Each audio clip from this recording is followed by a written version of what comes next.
Hey guys, welcome back. Today we are building another starter home in The Sims 4.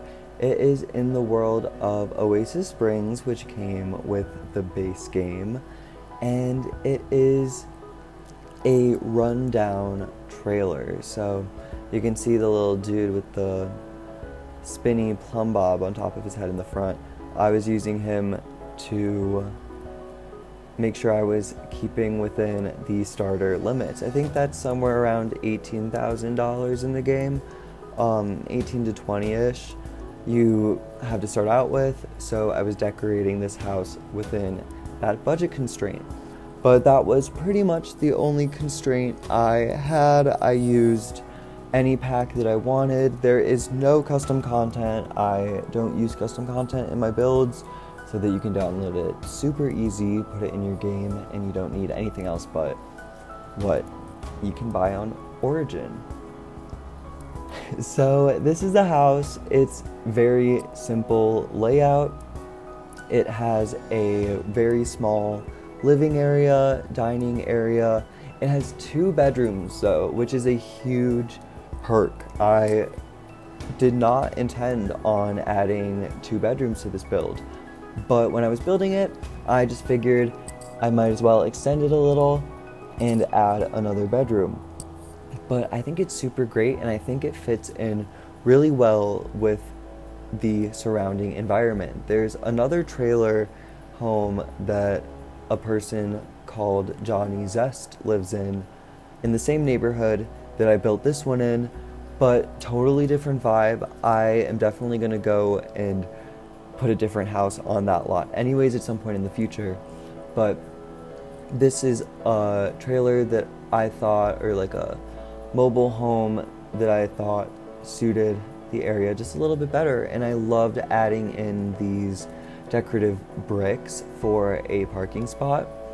I think it is very realistic. A lot of the times I see in houses around me, they have just random fences and bricks if they don't have a attached garage or a separate garage at all.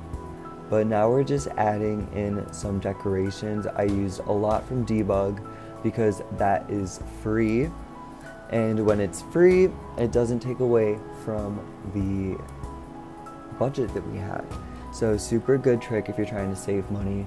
Is it a little cheaty? Sure, but oh well.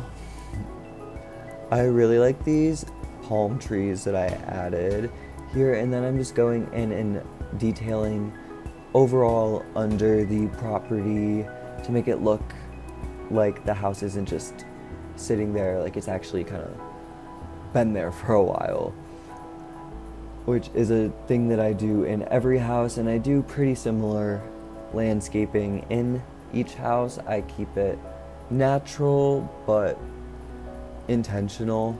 It's not too overgrown. This house definitely has a bit more variety of plants than something I would normally do. But here we are on the inside already, and I am a big fan of the tile that's down there. I think I keep it, but I only use it in the kitchen area, which actually, it does stay there. Yeah, so this house is so thin, but it does have a front and back entrance to it. So you will have no issue getting in and out of the house. I added a washer and dryer out there next to the fridge. I don't know how realistic this is.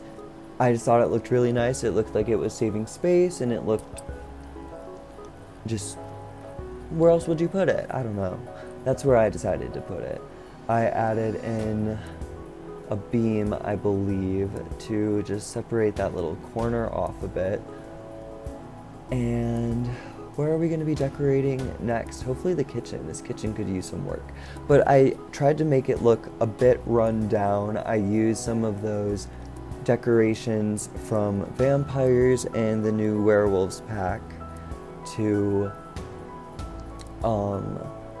make it look run down a bit. That's like the cracks in the walls and the stains on the floor. I'm not adding any of those just yet, but later on you'll see those come in, and they just really sell the whole rundown starter home.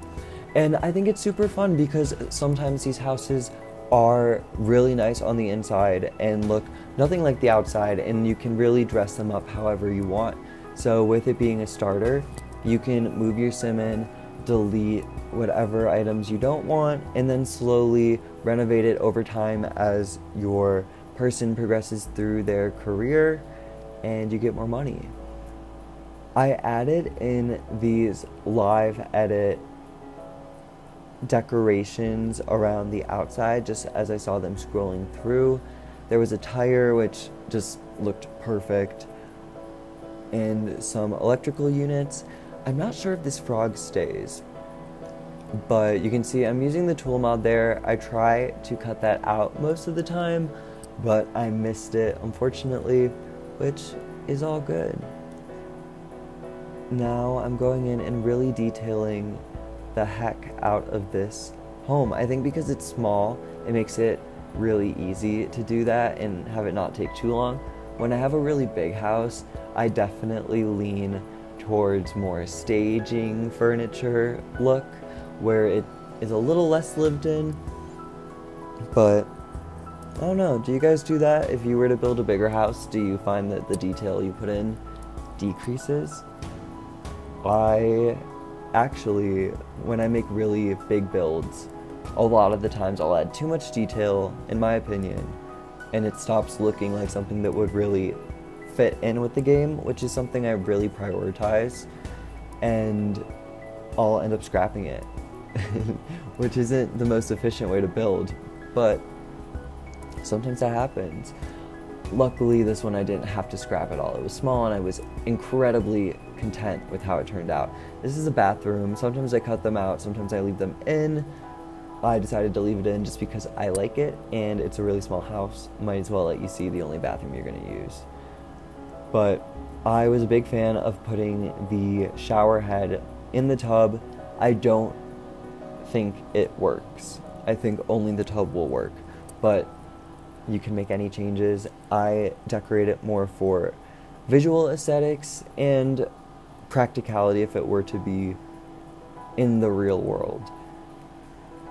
But sometimes that doesn't always work in the context of a game. But here's the little decorations that I added all over to make it look aged. I'm adding in some posters and rugs, just finishing touches. And this is the second bedroom. I think I added one of those, what are they called? The bubble machines? Yeah, let's go with that. But I love the desk, rundown, and I think I was just gonna make it an office for a while. But yeah, now I'm gonna add the bed in, and who knows? Now you can fit more people in. I think with 2 people you start off with a little more money, so there's a lot of room to renovate. But there is a computer, which I think is super important, so your Sims can, access the rest of the world. But we're wrapping up, so as always, thank you for watching. If you liked this, please leave a like, comment, subscribe, do whatever you please. You can find me on everything at NickLastGame. I hope you have an incredible rest of your day, evening,